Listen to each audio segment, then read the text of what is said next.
مفتی نیاز Nadwi official 3 اعمال کرنے والے اللہ کی رحمت سے محروم ہوتے ہیں۔ نمبر 1، مشرک شرک کرتے کرتے دنیا سے رخصت ہو گیا، اللہ تبارک و تعالیٰ سیدھا جہنم میں ڈال دیں گے، اور یہ شرک کرنے والا اللہ کی رحمت سے محروم۔ دوسرا، کافر شخص، یہ کافر بھی اللہ کی رحمت سے محروم ہے۔ قرآن نے بیان کیا لَا نُقِيمُ لَهُمْ يَوْمَ الْقِيَامَةِ وَزْنًا،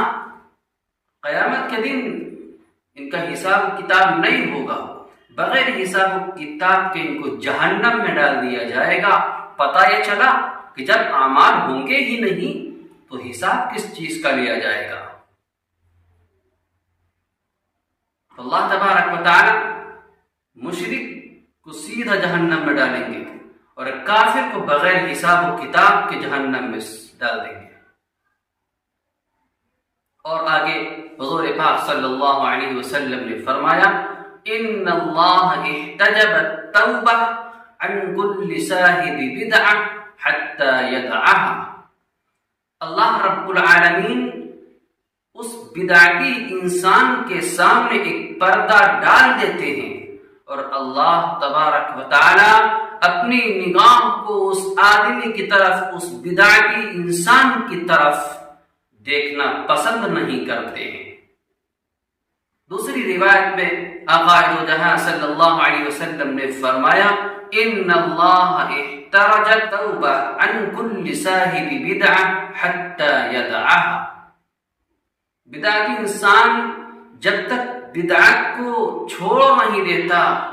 اللہ اس کی توبہ کو قبول نہیں کرتے، کتنی ہی وہ نمازیں پڑھ لے، کتنا ہی وہ روزہ رکھ لے،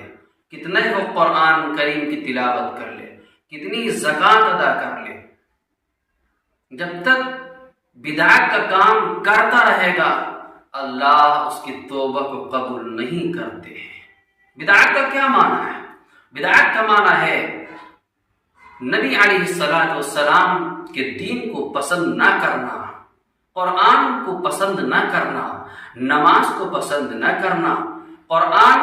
اور اس کے فضائل و مناقب کو پسند نہ کرنا، حضور کا لباس کو نہ پسند کرنا، حضور کے اخلاق کو پسند نہ کرنا، حضور جو پیغام لے کے آئے ہیں اس کو نہ پسند کرنا، اس کو کہتے ہیں بدعتی۔ اور بدعتی جب تک بدعت کرتا رہتا ہے اللہ تبارک و تعالی اپنی نظر رحمت اس کی طرف نہیں ڈالتے۔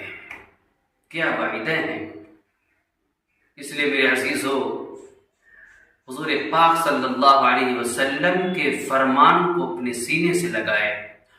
حضور پاک صلی اللہ علیہ وسلم کے سیرت کو اپنی زندگی میں پیدا کرے، حضور پاک صلی اللہ علیہ وسلم کا دل کیسا تھا اس دل کو اپنانے کی کوشش کرے، حضور پاک صلی اللہ علیہ وسلم کا کیا اخلاق تھا، کیا کردار تھا، اس اخلاق و کردار کو اپنی زندگی میں لانے کی کوشش کرے، قرآن کو اپنے سینے میں بسانے کی کوشش کرے، قرآن کو اپنے ذہن میں پڑھنے کی کوشش کرے، قرآن کو اپنے سینے میں بٹھانے کی کوشش کرے۔ اس لیے اللہ رب العزت سے دعا کرے کہ اللہ تبارک و تعالی ہم سب کو حضور پاک صلی اللہ علیہ وسلم کی سنت پر عمل کرنے کی توفیق عطا فرمائے۔